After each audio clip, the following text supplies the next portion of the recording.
Ahora en Científicos Industria Argentina llegó el turno de la geología. Vamos a hablar con el doctor Pablo Pasos. Pablo, ¿qué registros hay de tormentas, tsunamis, mareas? Bueno, las mareas supongo que en el pasado deben ser muy fáciles de detectar, ¿o estoy equivocado? Bueno, en realidad, digamos, los tres fenómenos que estás nombrando se pueden detectar en las rocas sedimentarias, y para ello es necesario conocer una serie de procesos que tienen lugar analizando, por ejemplo, las mareas actuales, las tormentas actuales y los tsunamis actuales. Ajá. Si vos mirás en una roca el registro de una tormenta, es como que estás sacando una instantánea de algo que ocurrió hace millones de años. Cuando vos decís registro, que queda un registro en una roca, ¿en qué sentido es un registro? Digamos, si yo estudio esa roca, sí, hay una serie de rasgos que yo puedo mirar en esa roca que me indican que fue generada o por una tormenta, o es el registro de un tsunami, o es el registro de acción mareal. Por ejemplo, te voy a poner el ejemplo del tsunami. Vos has visto el tsunami de Japón, sí, entra esa enorme ola, arrasa con todo, y cuando esa ola vuelve, toda esa agua que entró sobre la tierra, vuelve hacia el mar, vuelve con...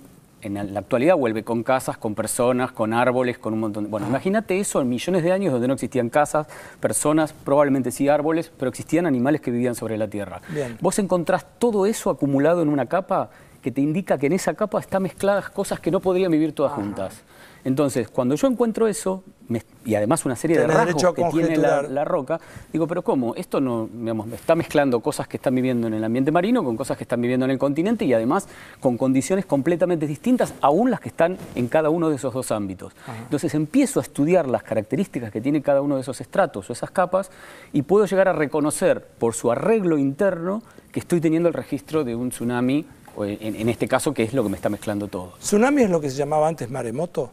Sí, sí. Porque cuando yo era chico se llamaba maremoto, no existía tsunami. Es una voz que tiene origen en el japonés digamos, y es una ola extraordinaria, que es realmente lo que sucede. Ahora, ¿se estudia entonces un registro, digamos, en el tiempo de cómo fueron evolucionando las tormentas, los tsunamis o las mareas? Y digamos que, a ver, las mareas es todavía más interesante porque hay algo que tiene que ver. Vos sabés que tenés registros de mareas diurnas y mareas semidiurnas, es decir, ciclos de mareas de alta marea y baja marea, que pueden ser 2 veces al día o 1 vez al día, depende en las posiciones latitudinales donde estés. Entonces, de acuerdo a cómo estudiás ese registro que queda en las rocas, vos imaginate que cuando la marea sube, lo podés ver hoy mismo en el estuario del Río de la Plata, cuando la marea sube, vos tenés la entrada de agua hacia el estuario, y la entrada de agua hacia el estuario genera estructuras que indican de que los sedimentos se están moviendo hacia aguas arriba.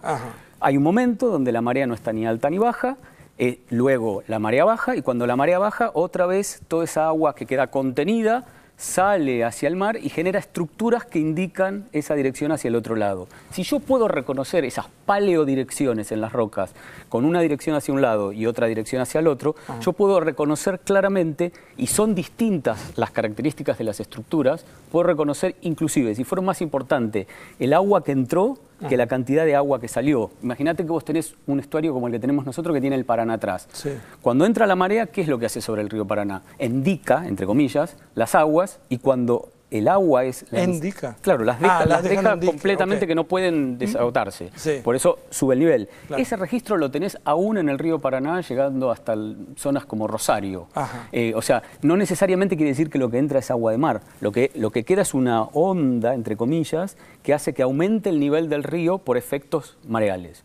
¿Qué pasa cuando todo el agua sale? Cuando todo el agua sale, yo no solo tengo el agua de mar que entró al estuario del Río de la Plata, sino tengo el plus del agua que venía en el río y que me quedó retenida. Claro. Por lo tanto, la energía con las cuales se generan las estructuras de salidas son mayores que la de entrada, porque tiene el plus de toda el agua contenida por el propio río. Eso me permite a mí reconocer tanto regímenes de mareas, como te decía, me permite reconocer condiciones energéticas, y yo puedo reconstruir, a partir del análisis de una serie de capas, condiciones geológicas que tienen que ver con un momento muy puntual. Pensá que el registro de mareas es un registro, digamos, que lo tenemos en un día. Imagínate, por ejemplo, que yo tengo un fósil que ha quedado como registro fosilizado en esas capas. Yo estoy mirando esa capa y estoy viendo lo que sucedió en 12 horas, en ese momento, quizás hace muchos millones de años. Entonces es realmente fascinante eso.